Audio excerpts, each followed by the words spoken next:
توبہ ایسا دروازہ ہے جو موت کی ہچکی تک کھلا رہتا ہے۔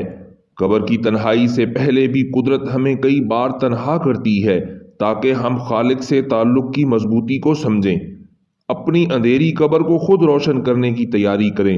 آج زندہ انسان سے لوگ وفا نہیں کرتے، کل مٹی کے ڈھیر کے لیے دعا کون کرے گا؟ کسی کو اس کی زندگی میں معاف کر دینا اس کی قبر پر فاتحہ خوانی کرنے سے بہتر ہے۔ غصہ ماچس کی تیلی ہے جو دوسروں کو جلانے سے پہلے خود جلتی ہے۔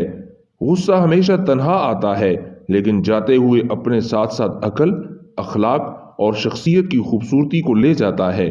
ہمیں جس سبق کو پڑھنے کی ضرورت سب سے زیادہ ہے وہ انسانیت کا سبق ہے۔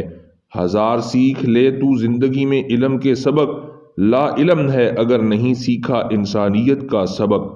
انسان کو بولنا سیکھنے کے لیے 1 سال لگتا ہے، مگر کون سا لفظ کہاں بولنا ہے یہ سیکھنے کے لیے پوری زندگی لگ جاتی ہے۔ ایسی خوشی سے بچو جو دوسروں کو دکھ دے کر حاصل ہوتی ہے۔ کوئی بھی چیز دل کو ایسا زندہ نہیں کرتی جیسے قرآن پاک کرتا ہے۔ دنیا وہ کتاب ہے جو کبھی نہیں پڑھی جا سکتی اور زمانہ وہ استاد ہے جو سب کچھ سکھا دیتا ہے۔ لوگ بیماری کے خوف سے غذا چھوڑ دیتے ہیں مگر خوف خدا کی وجہ سے گناہ نہیں چھوڑتے۔ اگر یہ جاننا چاہتے ہو کہ تمہیں اللہ سے محبت کتنی ہے تو بس یہ دیکھ لو کہ تم کو گناہوں سے نفرت کتنی ہے۔ اللہ ناراض ہو تو روٹی نہیں چھینتا بلکہ سجدے کی توفیق چھین لیتا ہے۔ زندگی نے بہت کچھ سکھایا، کتابوں نے بھی رہنمائی کی، لیکن انسانی رویوں نے جو سبق دیا نہ تو وہ زندگی کے کسی ورق پر اور نہ ہی کتاب کے کسی صفحے پر تحریر تھا۔ زندگی نے کبھی یہ شرط نہیں رکھی کہ میں فلاں شخص کے بغیر اچھی نہیں گزروں گی۔ زندگی گزر ہی جاتی ہے۔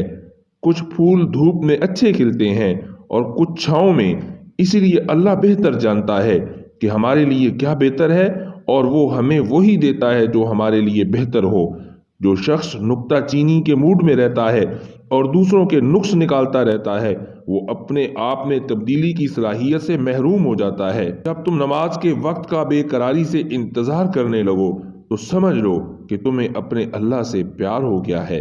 ریئل ڈائری پی کے چینل کو سبسکرائب کر کے گھنٹی کے بٹن کو دبا دیں تاکہ حقائق اور دلائل سے بھرپور معلومات آپ کو سب سے پہلے مل سکیں۔